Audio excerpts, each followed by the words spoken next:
Have you ever heard that there's no historical evidence for Joseph or the Exodus from Egypt that Israel experienced according to the Bible? I've heard that and read that many times, but is it true?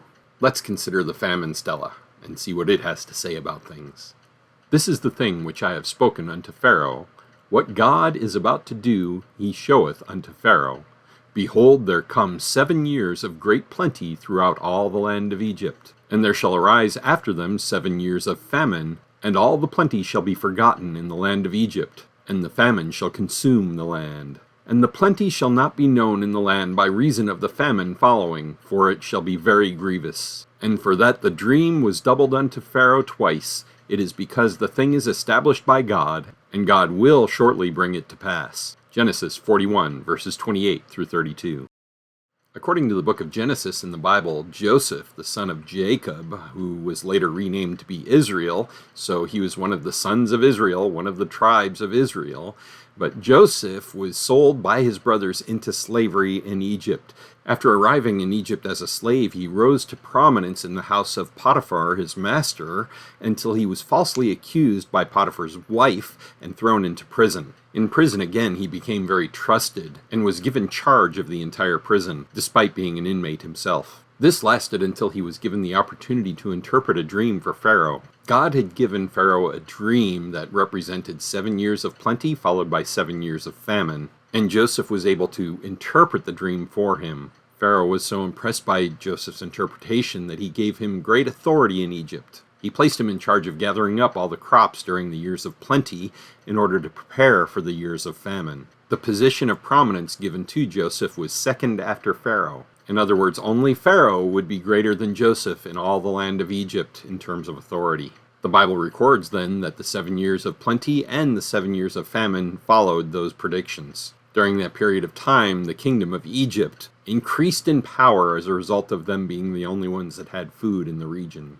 As Egypt gained in power, so did Joseph. But this seems like a very significant event in history, so why don't we have any record of it? Well, I believe we do in the Famine Stela. A stela or stele is an upright stone slab or pillar that is inscribed or carved, serving as a monument, grave marker, or a means to record decrees, boundary lines, or important events. These historical artifacts were used in various ancient civilizations, including Egypt, Greece, and the Maya, for purposes of dedication, commemoration, and demarcation.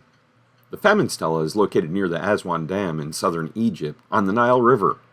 The Famine Stela dates back to the time of the Ptolemies in Egypt. They were Greek rulers that, after the time of Alexander the Great, had taken power in Egypt and other portions of the Middle East, and it was during that time that this inscription was created. So this was much after the events of Genesis, but it refers back to an earlier time under Pharaoh Djoser, when there was this 7-year famine. And during the famine, the priests were granted land, and they claimed that that land would still belong to them. Now, some people say that this was based on a myth or fables or something like that, but the priests at the time of the inscription considered it to be actual history, and that because of that history, they were entitled to the land that they were given. The book of Genesis, as we already saw, actually records this 7-year famine.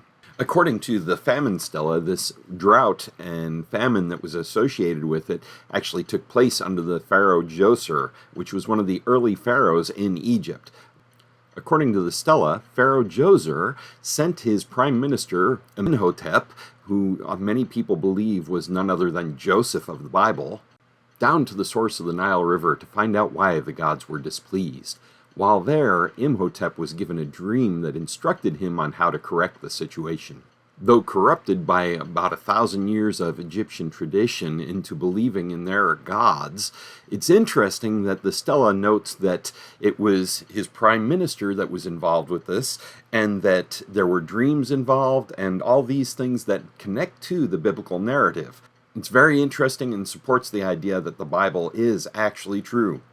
The time the world gives for Pharaoh Djoser is actually a bit early for the time that we give for Joseph, but the reason for that is mostly radiometric dating, which is notoriously inaccurate and based on assumptions, some of which can be shown to be incorrect. Based on the biblical genealogies, we would estimate that Joseph was probably somewhere around 1500 to 2000 BC. Secular dates put Pharaoh Djoser about 400 to 500 years before that. So assuming the radiometric dating methods are inaccurate, that means that Pharaoh Djoser was not quite as long ago as secular authorities want to say. There's no historical reason to doubt that this is, in fact, the famine mentioned in the book of Genesis. The famous skeptic, Neil deGrasse Tyson, has come out and said that this couldn't possibly be the same event mentioned in the Bible, because he said that many of the ancient cultures, such as in Mesopotamia and other regions of the Middle East, claim to have a 7-year famine around the same time, and therefore it's just a